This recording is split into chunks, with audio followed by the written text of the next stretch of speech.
तृप्ती धोडमिसे यांची कारभार चौकशी करावी.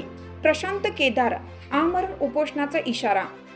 निमणी येथील छत्रपती शिवाजीनगर वसती शाळेतील निलंबित शिक्षक अविनाश गुरव व किसन चौगले यांची परिणामकारक एक वेतनवाढ रोखण्याचा आदेश पारित करावा.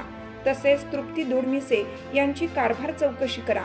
या मागणीसाठी दिनांक 28 एप्रिल पासून जिल्हाधिकारी कार्यालयासमोर आमरण उपोषण करण्याचा इशारा दलित महासंघ मोहिते गटाचे जिल्हाध्यक्ष प्रशांत केदार यांनी जिल्हाधिकारी अशोक काकडे यांना निवेदनाद्वारे दिला आहे. जिल्हाधिकारी यांना दिलेल्या निवेदनात म्हटलं आहे की निमणी तालुका तासगाव येथील छत्रपती शिवाजीनगर वसती शाळेत खाजगी शिक्षिका नियुक्तीचा प्रकार समोर आला आहे. सदर प्रकरणात दोषी आढळलेले शिक्षक तथा तत्कालीन मुख्याध्यापक अविनाश गुरव व केंद्र प्रमुख किसन चौगले यांच्यावर शिक्षणाधिकारी मोहन गायकवाड यांनी निलंबन कारवाई केली होती. सदर निलंबन कारवाईनंतरही शिक्षक अविनाश गुरव हे निलंबन कालावधीत नेतेगिरी करीत विविध प्रशासकीय कार्यालयात निवेदन देत होते.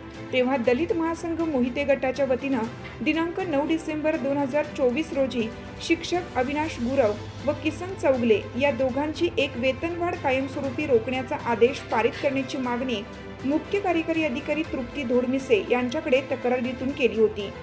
परंतु या मागणीकडे तृप्ती धोडमिसे यांनी जाणीवपूर्वक दुर्लक्ष केलं आहे.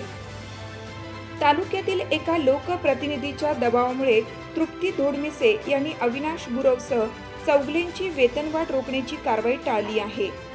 लोकप्रतिनिधींच्या दबावाला बळी पडून प्रशासकीय कर्तव्यात कसूर करणारे धोडमिसे दोषी ठरतात. तेव्हा तृप्ती धोडमिसे यांच्यावर शिस्तभंग, दप्तर दिरंगाई, पदाचा गैरवापर करणे, दोषींवर कारवाई टाळणे, आपल्या कर्तव्यात कसूर प्रकरणी कारवाई करावी.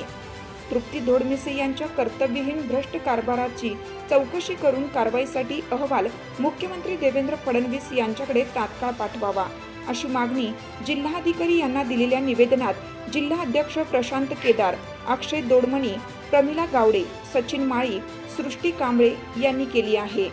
हिरकणी न्यूज करिता शरद गाडे, सांगली.